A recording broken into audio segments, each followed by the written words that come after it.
Welcome to IT Learn 360. In this video, we are going to learn how to become a cloud engineer by following one connected training scenario based on the IT Learn 360 learning platform. Imagine an online enrollment application that is running on one manually managed server. Updates are copied by hand. Access is not clearly separated by role. Monitoring is limited. Backups exist, but the recovery process has not been fully proven. As we improve this environment, we will learn the real work of a cloud engineer. We will cover networking, identity, compute, storage, databases, infrastructure as code, CI/CD, monitoring, recovery, cost control, portfolio projects, and certification planning. The goal is not to memorize every AWS, Azure, or Google Cloud service name. The goal is to understand how a cloud engineer takes responsibility for an application, from requirements all the way to daily operations. Let us begin with the problem this training scenario is trying to solve. In this IT Learn 360 scenario, the starting point is simple but risky. One application is depending too much on manual work. When releases are manual, the team may not know exactly which files changed, who made the change, or how to repeat the same deployment safely. When access is shared, it becomes harder to prove who performed an action. When visibility is limited, the team may only discover a problem after users report it. A cloud engineer does not look at this and say, "Let me just move the same server to the cloud." That would move the problem without fixing the way the system is managed. The real objective is safer deployment, better access control, useful logs, alerts, recovery steps, and a system that can improve over time. To understand who owns those improvements, we first need to define what a cloud engineer actually does. A cloud engineer owns more than servers. The role connects building, securing, operating, and improving the environment.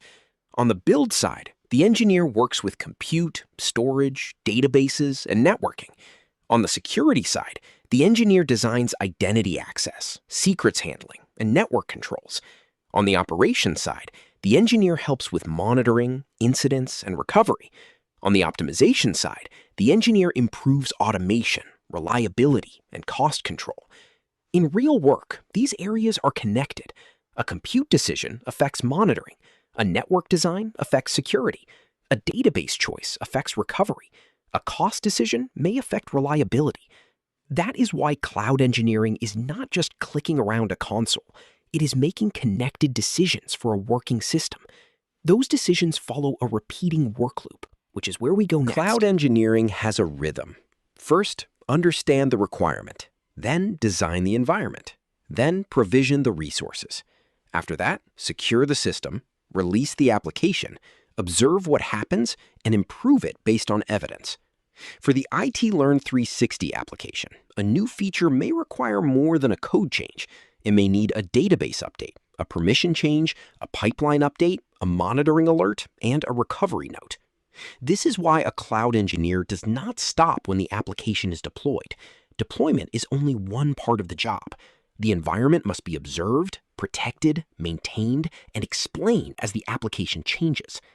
Now that the work loop is clear, we can compare the old setup with the cloud environment this scenario needs. The first big change is moving from one manually managed server to a cloud environment with clearer boundaries. Before the migration, the application may have one server, manual file copying, shared admin access, and unclear backups. After the migration, the design should include a public entry point, private application resources, a private database, logs, alerts, and a tested backup and restore process. This is not about adding complexity for the sake of complexity. Each part has a reason. The public entry point allows users to reach the application. Private resources reduce exposure. Logs and alerts help the team investigate. Backup and restore steps help the team recover. Before learning cloud services, however, learners need the foundations that make these decisions understandable. That is where operating systems, networking, scripting, and Git come in. Many beginners make the mistake of jumping directly into cloud dashboards without understanding the basics under the cloud. Cloud platforms automate infrastructure, but they do not remove operating systems, networks, logs, permissions, troubleshooting. A virtual machine still runs an operating system. A cloud network still uses IP addresses, routes, ports, and DNS. A release still needs change control. A failure still needs investigation. For the IT Learn 360 scenario, an engineer may need to read logs, restart a service, trace a connection, check a firewall rule, write a small script, or review a Git change before it reaches production. These foundations make cloud services useful instead of confusing. The most important foundation for cloud troubleshooting is networking, so let us follow the packet step by step. When users cannot reach the application, or the application cannot reach the database, the cloud engineer should not guess. The better habit is to follow the packet. Start with the user request. Does the domain name resolve? Does the request reach the load balancer? Is the route correct? Is the required port allowed? Can the private application reach the private database? Are the credentials valid? Each checkpoint either proves one part of the path or removes it from the list of possible causes. This saves time because the engineer is not randomly changing settings. In the IT Learn 360 scenario, this approach helps separate a real network problem from a DNS issue, a firewall rule, a wrong database endpoint, or a secret problem. Once traffic can reach the right place, the next question is who should be allowed to access each resource. Identity is one of the most important parts of cloud engineering because cloud systems are controlled through permissions. In a weak setup, people may use shared administrator access because it feels fast. But shared access creates two serious problems. First, people receive more permission than they need. Second, it becomes difficult to know who made a change. A better design uses roles. A developer may deploy approved application changes. An operator may view health and restart a service. An auditor may read logs but not change resources. The application itself should use a service role or managed identity instead of hard-coded passwords. For IT Learn 360, this means access is designed around responsibility. After access is controlled, the next decision is how the application should run. Compute is the part of cloud that runs the application, but there is no single correct compute choice for every workload. Virtual machines give more operating system control, but the team owns more patching and service management. Containers make the runtime more portable, but they require image discipline, registry management, and clear deployment rules. Serverless can work well for event-driven tasks, but limits, permissions, and monitoring still matter. For the IT Learn 360 learning platform, the right compute choice should support secure releases, monitoring, recovery, and future growth. A small application does not automatically need Kubernetes. A simple design that the team can operate safely may be better than a complex design that nobody understands. Once compute is selected, the next decision is where the application stores files, logs, documents, and enrollment records. Storage and databases are often discussed together, but they solve different problems. Object storage is useful for documents, images, static assets, logs, and backups. A managed database is better for structured enrollment records and application transactions. Backup storage helps the team recover data when something fails. The design questions are simple but important. Who can access this data? Is it private by default? Is it encrypted? Is there versioning or retention? Can the team restore it and prove that the restore worked? For IT Learn 360, these choices affect security, user trust, and recovery. As the environment grows, the next challenge is making sure resources are organized and controlled before teams build too much. Governance means setting rules and boundaries before the cloud environment becomes messy. In this IT Learn 360 scenario, development and production should be separated. A test change should not accidentally affect real learners. Resources should have clear names and tags that identify the owner, environment, application, and purpose. Policies can help prevent risky choices, such as public storage, missing encryption, or resources created outside approved locations.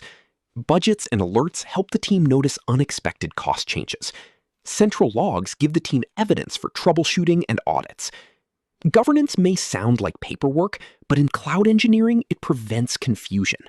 Once the boundaries are clear, the environment should be created through reviewed and repeatable code. The Cloud Console is useful for learning, but production environments should not depend only on manual clicks. Infrastructure as code allows the team to define networks, compute, storage, permissions, and monitoring in files.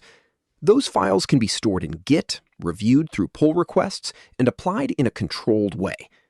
In this workflow, the engineer writes the configuration, reviews the plan, gets approval, applies the change, and verifies the result.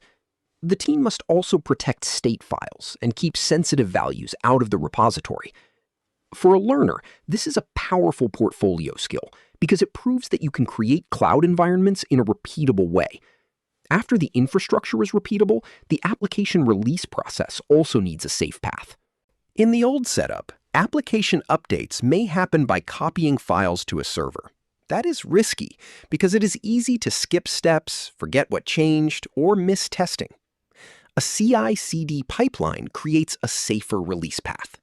A pull request starts the change. Validation checks run. The artifact is built. An approval can be added for important environments. The application is deployed. Then health checks confirm whether the release is working. For IT Learn 360, this release path creates evidence. The team can answer what changed, who approved it, what was tested, and whether the application was healthy after deployment. After the application is released, the next responsibility is seeing what the system is doing. That is where monitoring and observability come in. Observability simply means having enough information to understand what is happening inside the system. Metrics may show rising latency or high resource usage. Logs may show application errors. Alerts may tell the team that users are affected. Audit trails show who changed what and when. Together, these signals help the engineer investigate instead of guessing. For the IT Learn 360 application, a useful alert should not only say that something is wrong, it should point the team toward the next question. Did a release happen? Did a database connection fail? Did a security rule change? Did traffic increase? Good monitoring shortens the time between problem and action. But seeing a failure is not enough. The team must also be able to recover from it. Reliability is not only about preventing failure. It is also about responding well when failure happens. A backup is not useful just because it exists. The team must know how to restore it, what order to restore dependencies in, and how to verify that the application works after recovery. In the IT Learn 360 scenario, the recovery process should explain what happens first, what happens next, who performs each step, and how the final application health is checked. The database may need to be restored before the application starts. Secrets, configuration, and network access must also be available. The strongest habit is simple. Prove the restore before an emergency. After reliability, another real-world responsibility is keeping cloud cost under control. Cloud cost is not only a finance topic, it is an engineering topic because design decisions create cost. The engineer can tag resources with owners, choose sizes that match real usage, stop non-production resources when they are not needed, move older files to lower-cost storage, and create alerts for unusual spending. The goal is not to choose the cheapest option every time. The goal is justified infrastructure. A reliable production database may cost more than a small test database, but the cost should match the business need. For IT Learn 360, cost control helps the platform grow without waste. Now let us bring several skills together in a troubleshooting scenario that is common in cloud interviews. Imagine this interview scenario.